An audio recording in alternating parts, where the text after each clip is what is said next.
Revision everything में एक बार फिर से आप लोगों का बहुत बहुत स्वागत है। तो कैसे हैं आप लोग? आई होप आप सब बहुत ही अच्छे होंगे। देखिए, इसके पहले भारतीय संविधान में हमने अनुच्छेद 168 तक देखा हुआ है, जिसमें विधानमंडल की चर्चा है। देखिए, एक देश के लिए जिस तरीके से संसद का स्थान होता है, उसी तरीके से एक राज्य के लिए विधानमंडल होता है, और दोनों एकदम सेम टू सेम चीज़ें हैं। जिस तरीके से संसद में 2 सदन और 3 अंग होते हैं, सेम टू सेम उसी तरीके से विधानमंडल में भी 2 सदन और 3 अंग होते हैं। वो कौन कौन से?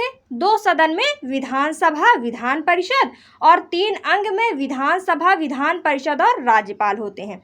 जबकि अगर हम संसद की बात करें तो लोकसभा, विधानसभा और राष्ट्रपति होते हैं। ठीक है, तो उसी के आगे आज हम डिस्कस करते हैं। तो अनुच्छेद 169, ठीक है, इसमें विधान परिषद के सृजन की चर्चा है। जिन राज्यों को विधान परिषद का निर्माण करना है, वहाँ की विधानसभा इसका प्रस्ताव पारित करके संसद को भेजेगी, और संसद के अनुमोदन के बाद उस राज्य में विधान परिषद बना दिया जाएगा। तो अनुच्छेद 169 में विधान परिषद की चर्चा है। यहाँ पे एक बात आपने नोटिस की होगी कि लिखा है कि जिन राज्यों को विधान परिषद का निर्माण करना होता है, वहाँ की विधानसभा इसका प्रस्ताव पारित करके संसद को भेजती है। अब इसका क्या मतलब है? देखिए, भले ही विधानमंडल के 2 सदन हैं, विधानसभा और विधान परिषद, लेकिन भारत के सभी 2800 राज्य में विधान परिषद नहीं है। ठीक है, भारत के केवल 6 राज्य यूपी, बिहार, महाराष्ट्र, आंध्र प्रदेश, तेलंगाना और कर्नाटक, इन्हीं 6 राज्यों में विधान परिषद है। बाकी अन्य राज्यों में केवल विधानसभा है, विधान परिषद नहीं है। तो अगर मान लीजिए किसी राज्य को विधान परिषद का गठन करना है, तो सबसे पहले वो अपने विधान सभा से प्रस्ताव पारित करेगी, उसके बाद संसद को भेज देगी। फिर जो संसद है वो इस प्रस्ताव को पारित मानकर उस राज्य में विधान परिषद का गठन कर देगी। देखिए, जब जम्मू कश्मीर पूर्ण राज्य हुआ करता था, वर्तमान में तो वो केंद्र शासित प्रदेश है, लेकिन जब वो पूर्ण राज्य हुआ करता था तो वहाँ पर भी विधान परिषद हुआ करती थी। लेकिन अब जब से वो यूनियन टेरिटरी बन गया है, तब से वहाँ की विधान परिषद भी समझ लीजिए भंग ही हो गई है ना। तो वर्तमान समय में केवल 6 राज्यों में ही विधान परिषद है। ठीक है, अब आगे अनुच्छेद 170 देखते हैं। इसमें विधानसभा की चर्चा है। विधानसभा भंग हो सकती है, अर्थात इसे अस्थायी या निम्न सदन कहते हैं। इसके बहुमत दल के नेता को मुख्यमंत्री बनाया जाता है। इसे प्रथम सदन कहा जाता है। इसका चुनाव जनता प्रत्यक्ष रूप से करती है, अतः इसे प्रत्यक्ष सदन कहा जाता है। इसका सदस्य बनने के लिए न्यूनतम 25 वर्ष आयु होना चाहिए, अतः इसे युवाओं का सदन कहते हैं। इसको देख के आपको नहीं लग रहा है कि ये कुछ लोकसभा की तरह मैच कर रहा है? कुछ नहीं, बल्कि देखा जाए तो ये पूरा ही लोकसभा की बातें हो रही हैं। जिस तरीके से लोकसभा भंग हो सकती थी, उसी तरीके से विधानसभा भी भंग हो सकती है, और जो लोकसभा होती है वो अस्थायी सदन होती है, उसी तरीके से विधानसभा भी अस्थायी सदन होता है। लोकसभा के सदस्यों को भी जनता चुनाव करके भेजती है, उसी तरीके से विधानसभा के जो सदस्य हैं उनको भी जनता चुनाव करके भेजती है। तो सेम टू सेम सारी चीज़ें एकदम उसी तरीके से हैं। अगर आपने भाग 5 अच्छे से पढ़ा हुआ तो भाग 6 में आपको कोई दिक्कत ही नहीं होगी। तो देखिए, जो विधानसभा होता है, इसमें अधिकतम सीटों की संख्या 500 हो सकती है। वर्तमान में सबसे ज़्यादा विधानसभा सीट हमारे उत्तर प्रदेश में 404 हैं। ठीक है, अब आगे देखते हैं अनुच्छेद 171।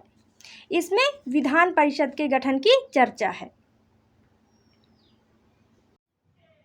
अब आप लोग कहेंगे कि इसके पहले 169 वाला जो आर्टिकल था, उसमें भी तो विधान परिषद की ही चर्चा थी, लेकिन ये बात आप लोग ध्यान रखिएगा कि उसमें विधान परिषद के सृजन की चर्चा थी कि विधान परिषद बनाया कैसे जाएगा। लेकिन जो अनुच्छेद 171 है, इसमें विधान परिषद के गठन की चर्चा है। तो दोनों में अंतर याद रखिएगा। पहले में ये है कि किसी राज्य में बनाया जाएगा तो कैसे बनाया जाएगा, जबकि 171 में उसके गठन की चर्चा है, यानी अगर किसी राज्य में विधान परिषद है तो उसको बनाया कैसे, उसका चुनाव कैसा होगा, उसकी कार्यप्रणाली क्या क्या होगी। ठीक है, तो देखिए, इसका विघटन नहीं हो सकता, अतः इसे उच्च या स्थायी सदन कहते हैं। इसका चुनाव अप्रत्यक्ष होता है, अतः इसे द्वितीय सदन कहते हैं। इसका सदस्य बनने के लिए कम से कम 30 वर्ष की आयु होना अनिवार्य है। इसकी अधिकतम संख्या विधानसभा के 1/3 हो सकती है। तो अगर आप इसको गौर से पढ़ेंगे तो जो वहाँ पे राज्यसभा के बारे में जो जो बातें कही गई थी वही सारी यहाँ पे विधान परिषद के बारे में भी कही गई हैं, क्योंकि वहाँ पे भी 30 वर्ष आयु होनी चाहिए थी, यहाँ पे भी 30 वर्ष है। वो भी स्थायी होता था, ये भी स्थायी है ना। उसको भी द्वितीय सदन कहा जाता था, इसको भी द्वितीय सदन कहा जाता है। यानी कि लोकसभा और राज्य का जो विधानसभा है ये दोनों सेम टू सेम, और राज्यसभा और विधान परिषद दोनों चीज़ें सेम टू सेम हैं। ठीक है, अब आगे देखते हैं। जो विधान परिषद होता है इसके सदस्यों का चुनाव 5 श्रेणियों में होता है। 1/3 सदस्य विधानसभा द्वारा चुने जाते हैं, यानी कि किसी राज्य में विधान परिषद के जितने सदस्य होंगे उसका 1/3 विधानसभा द्वारा चुना जाएगा। फिर अगला 1/3 स्थानीय निकाय द्वारा, फिर 1/6 राज्यपाल द्वारा, यानी राज्यपाल किसी को मनोनीत करेंगे, 1/6 सदस्यों को राज्यपाल मनोनीत करेंगे। फिर 1/2 जो माध्यमिक शिक्षा परिषद के सदस्य होंगे अर्थात शिक्षक, वो लोग चुनेंगे। फिर 1/12वां भाग सदस्य को 3 साल पूर्व स्नातक पास हो चुके विद्यार्थी इसका चुनाव करेंगे, यानी कि किसी एक जगह से ही विधान परिषद के सदस्य नहीं चुने जाएंगे, बल्कि सब लोग मिल के जिनको विधान परिषद का सदस्य बनाना चाहेंगे वही विधान परिषद के सदस्य बनेंगे। अब आगे देखते हैं। जो विधानसभा होता है इसके सांसदों को मेंबर ऑफ लेजिस्लेटिव असेंबली यानी कि एमएलए कहते हैं। ठीक है, जबकि जो विधान परिषद है इसके सदस्यों को मेंबर ऑफ लेजिस्लेटिव असेंबली यानी एमएलसी कहा जाता है। तो आई होप कि आपको इतना समझ में आया होगा। अब सदनों की अवधि और इनके कार्यों के बारे में हम अगले वीडियो में डिस्कस करेंगे। मिलते हैं नेक्स्ट वीडियो में। Thank you.